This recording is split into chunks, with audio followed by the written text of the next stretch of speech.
Good evening. Nigeria is 55 years old as an independent nation today.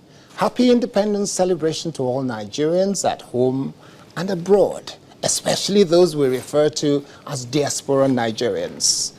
55 years of independence means Nigeria has come of age, and in that number of years, we've learnt lessons that we would have had no clue about if we had remained a colonial state.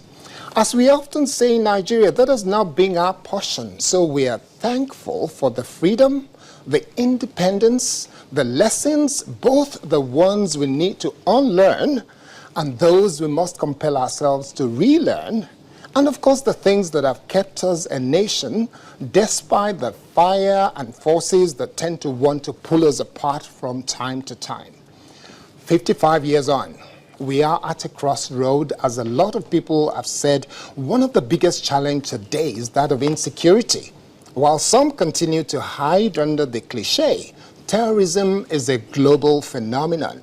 The fact remains that there are underlying factors that enables growth of terrorist cells.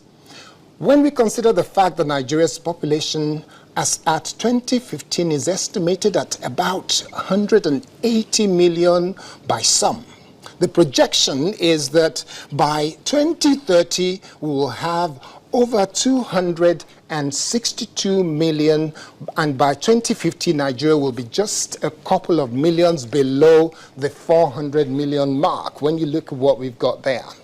Now, the implication of this is that we will be adding about 80 million plus in just under 30 years, in just under 15 years.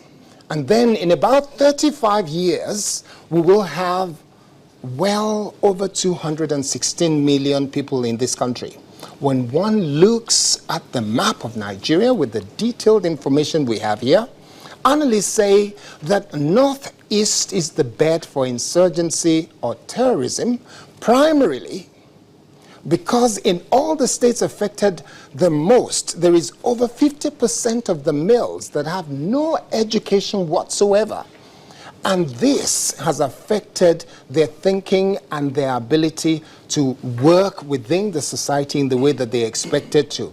And the worst part of it is that the girl child education is even much worse than that of the male child. Well, without much ado, I will say welcome to Channels Television's Nigeria at 55 special.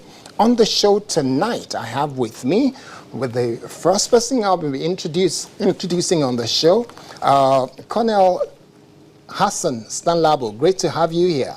And I did say to you that I love the Bavariga. I wish I could wear that. Happy Independence Anniversary. And then sitting next to you is Professor Ngozi Osaye. I guess I got that right. You got it. Okay, excellent. She is a former commissioner for education in Edo State, and just beside her is Professor Banji Fajoyomi, a former Dean of Faculty of Management Sciences at the Lagos State University. Just before we start our conversation now, let's take a report on the speech of the President of the Federal Republic of Nigeria, President Muhammadu Buhari, and then we'll get into the thick of the conversation we're about to have today. Welcome once again. It's Nigeria's 55th anniversary, and the President, Muhammadu Buhari, in his independence address, reaffirms the government's commitment to the unity of the country. Nonetheless, that we have remained together is an achievement we should all appreciate and try to consolidate. The President then explains the role of the federal government in tackling the Boko Haram insurgents, while expressing confidence in the international coalition with neighboring countries to defeat Boko Haram. The neighboring countries marshaled a coalition of armed forces of the 5 nations to confront and defeat Boko Haram. I met also the G7 leaders and other friendly presidents in an attempt to build an international coalition against Boko Haram. Our gallant armed forces under new leadership have taken the battle to the insurgents and severely weakened their logistical and infrastructural capabilities. President Buhari says there has been improvement in power supply in the country, as well as better distribution of petroleum products within the country. He also promises to revamp some of the oil refineries. Improvements in the power situation is moderately encouraging. By the same token, supply of petrol and kerosene to the public has improved throughout the country. All the early signs are that within months, the whole country would begin to feel a change for the better.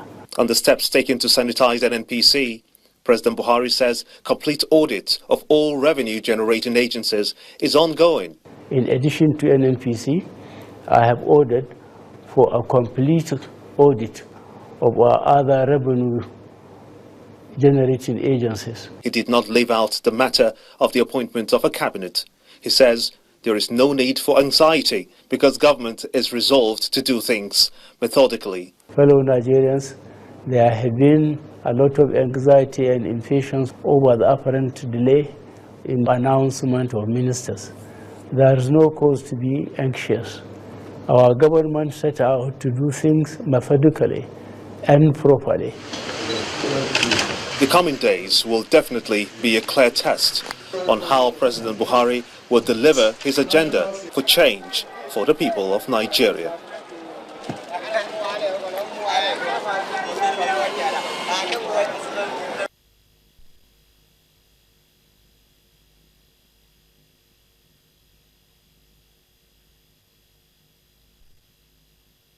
Okay, we'll just take a quick break and take some messages, a commercial break very quickly.